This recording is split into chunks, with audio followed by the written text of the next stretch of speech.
I'd like a sports coupe with a really cool exhaust tone, looks good, does 0 to 60 in 6 seconds and only costs £140 a year to tax, please. Not possible? Think again. This is the RCZ R and it's the fastest car Peugeot has ever made. It has a capped top speed of 155 miles an hour thanks to its powerful 270 brake horsepower 1.6 litre turbocharged engine. And if those figures weren't enough to impress, check out this figure. These beautiful curves are available in black, red, grey or white. The styling contours, black roof pillars, 19-inch alloys and lowered ride height all scream out that this might be a little bit sporty. Yes, that's right, it's not in the negative section. Look at the size of this boot, it's huge. Quick! Practical box ticked. Let's see what it's like inside.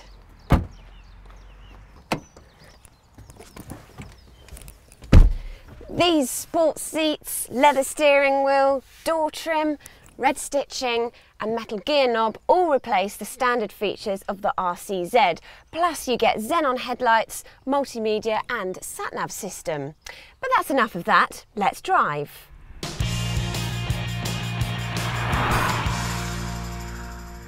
You can feel that Peugeot is really making a sporty comeback when it comes to performance cars. The 205 GTI was one of the best hot hatches ever made, and the iconic Group B rally version had a road-going car called the T16. Peugeot Sport, the French car maker's motorsport division, was responsible for that car. It's also responsible for this, with a view for the R models to become as popular as BMW's M cars. And from the way this one drives, I'm really looking forward to what other R models are released.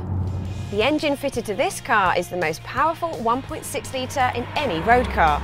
It feels like it too. The acceleration is manic and is more than powerful enough to rustle the feathers of the German coupes such as the Audi TT and Volkswagen Scirocco. It's also better on fuel. This R version achieves over 40 miles to the gallon, and with CO2 emissions of just 145 grams per kilometre, it's cheaper to tax as well. What's more, with this sports exhaust, it sounds just as good.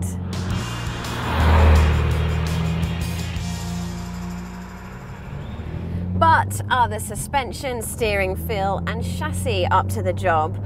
Well, you do get some ride comfort compromised for handling, but you would expect that. So we can accept it. Until you get to a bumpy road and it tends to move around quite a lot. On any road surface, although it turns in well, it doesn't feel quite as sharp as a Nissan 370Z Nismo, and you don't get the lovely push through the bends that you get with the rear-wheel drive Nissan. However, for front-wheel drive, it is pretty impressive. Not only is this the R, it's also undergone a facelift with a redesigned grille, but there are no changes to this obtrusive A-pillar and the small window of sight in between the sat-nav and the enormous rear-view mirror. And as Matt quite rightly pointed out in his review of the pre-facelift non-R version, the ideal body dimensions are ones of an orangutan. You need really long arms and short legs to reach the radio controls. I sit quite closely to the steering wheel and even I'm struggling.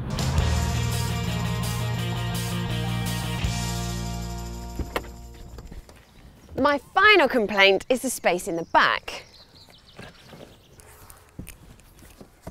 It's very definitely small, even a squish for me. Probably children would complain.